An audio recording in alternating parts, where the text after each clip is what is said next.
बिस्मिल्लाहिर्रहमानिर्रहीम। अस्सलाम वालेकुम व्यूवर, मैं हूं शहबाज और आप देख रहे हैं मेरा यूट्यूब चैनल JS मेडिसिन में आपको वेलकम करते हैं। आज का जो हमारा टॉपिक है वो है जी ट्रामाडोल प्लस टैबलेट। ये जो ट्रामाडोल प्लस है, प्लस का मतलब है, मैं आपको बता दूं, इसमें जो है पैरासीटामोल पाया जाता है। यानी कि अगर आप ये एक टैबलेट खाते हैं तो समझ लें आपने जो है 2 टैबलेट खाई है। नंबर 1 ट्रामाडोल और पैरासीटामोल, यानी कि पैनाडोल आपने खाई है और या फिर जो है आपने ट्रामाडोल पाई खाई है। इसलिए जो है इन दोनों का ये कम्बिनेशन है करके एक ही मेडिसिन बनाई गई है, ताकि आपको जो है कम से कम मेडिसिन खानी चाहिए।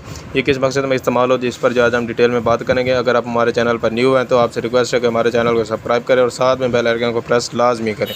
इसके अलावा मैं आपको बताऊँ, ये जो ट्रामाडोल प्लस टैबलेट है ये सरल कंपनी और ख़ास तौर पर इस्तेमाल की जाती है अगर आपको बुखार है, यानी कि जिस्म में दर्द है, तभी जो है आप इस्तेमाल कर सकते हैं। अगर आपके जिस्म में बुखार रहता है, यानी कि आपको अगर महसूस होता है कि आपको फ़ीवर है या फिर आपके जिस्म में पेन है, पेन किलर भी ये टैबलेट इस्तेमाल की जाती है। इसके अलावा इसकी जो डोज़ है वो मैं आपको बता देता हूँ। इसकी जो डोज़ है वो है जी 1 टैबलेट सुबह, 1 दोपहर, 1 शाम को। ये 3 टाइम जो है अडल्ट के लिए जो है इस्तेमाल कर सकते हैं, वरना जो है अदरवाइज़ जो आप 1 टैबलेट सुबह और 1 शाम को इस्तेमाल कर सकते हैं। इसे जो है मुसलसल इस्तेमाल नहीं करनी चाहिए, क्योंकि इससे जो है फिर बंदा आदी हो जाता है। तो आज का जो हमारा टॉपिक है वो कंप्लीट हुआ। मिलते हैं अगली वीडियो में, अब तक के लिए हमें इजाज़त है। अपना और अपनी सेहत का ख्याल रखें। अल्लाह हाफिज़।